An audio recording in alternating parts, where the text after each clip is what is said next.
Welcome back to Ingenious Accounts World. Today we can prepare both the returns book, returns outward and returns inward. Returns outward means purchases returns and returns inward means sales return. So today we are going to prepare the purchases returns and the sales returns book. We have taken some transactions here. Returned goods to Karthik Traders 1200, Gupta Traders returned goods 1500, return of goods from Harris Traders 800, return outwards to Honda Traders 500, goods returned to Sahil Private Limited 2500 and Rahul Traders returned the goods 1200. We have to record these transactions in the purchases returns or the sales returns book. Okay. Now the format.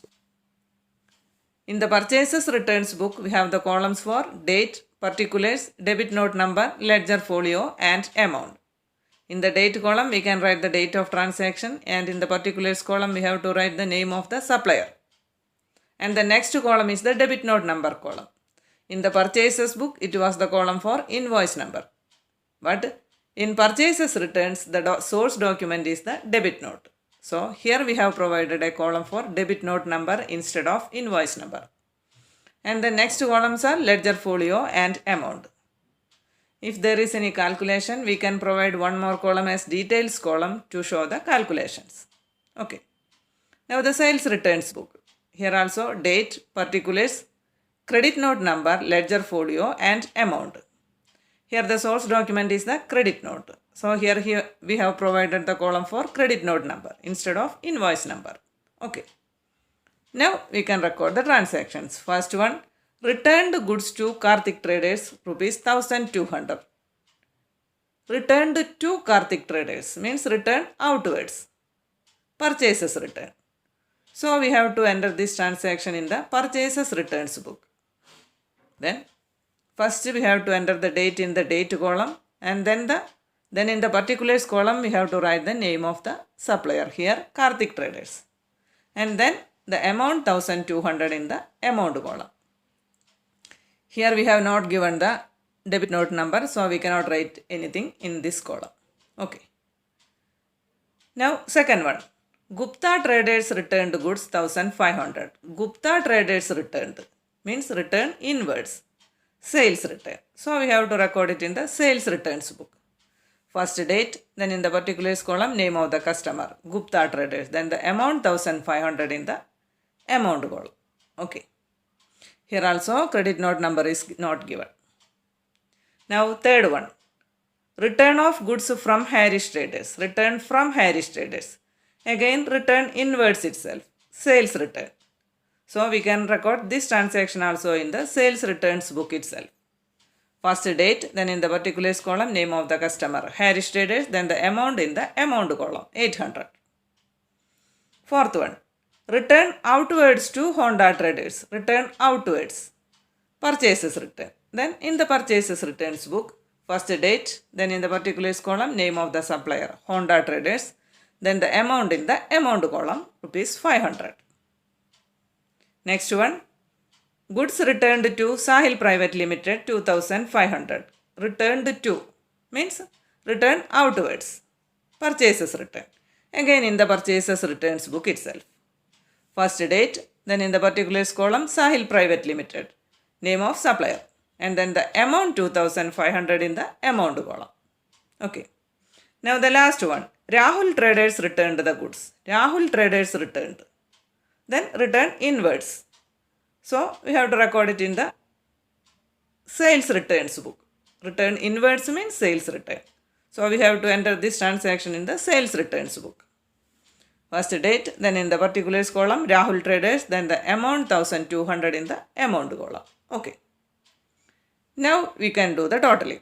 First we can total the purchases returns book.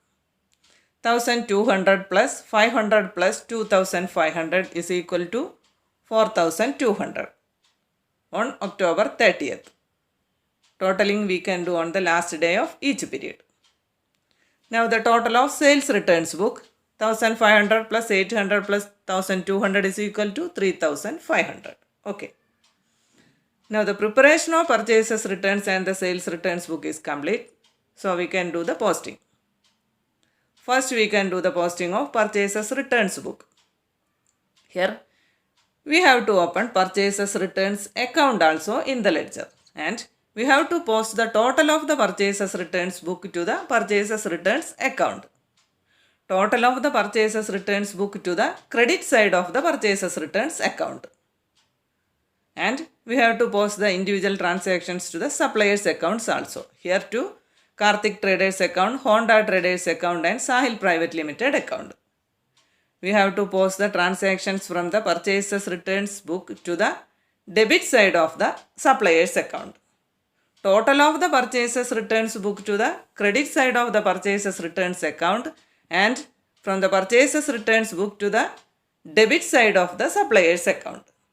So first we can open these four accounts: purchases returns account, Karthik Traders account, Honda Traders account and Sahil Private Limited account. In the purchases returns account, on the credit side we have to write sundries as per purchases returns book and then the total amount in the amount column. And in the suppliers account, we have to post the transactions to the debit side of the suppliers account. And on the debit side, we have to write purchases returns and then the amount in the amount column. In the Karthik Traders account, amount 1200, Honda Traders account amount 500 and in the Sahil Private Limited account amount 2500. Okay. Then total of the purchases returns book must be posted to the credit side of the purchases return account, and the individual transactions from the purchases returns book must be posted to the debit side of the suppliers account also. Okay. Now we can do the posting of sales returns book. Here also we have to open sales returns account also. And the total of the sales return book must be posted to the debit side of the sales return account. And we have to post the individual transactions from the sales return book to the credit side of the customer's account. Okay. Then we can open these accounts also: sales returns account, customers account, that is the Gupta Traders account, Harris Traders account, Rahul Traders account. So we are going to open these four accounts also. Sales returns account. Total of the sales returns book must be posted to the debit side of the sales return account. Then on the debit side we can write sundries as per sales return book, then the total amount in the amount column. Okay. And now the individual transactions from the sales returns book must be posted to the credit side of the suppliers account. Customers account. Then on the credit side of each customer's account we can write sales return and then the amount in the amount column.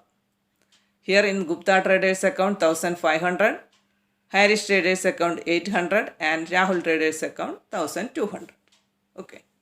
And we have to write the date of transaction in the date column also. Now it's completed. If you found this video helpful, please like, share, comment and subscribe my channel. Thanks for watching. Thank you.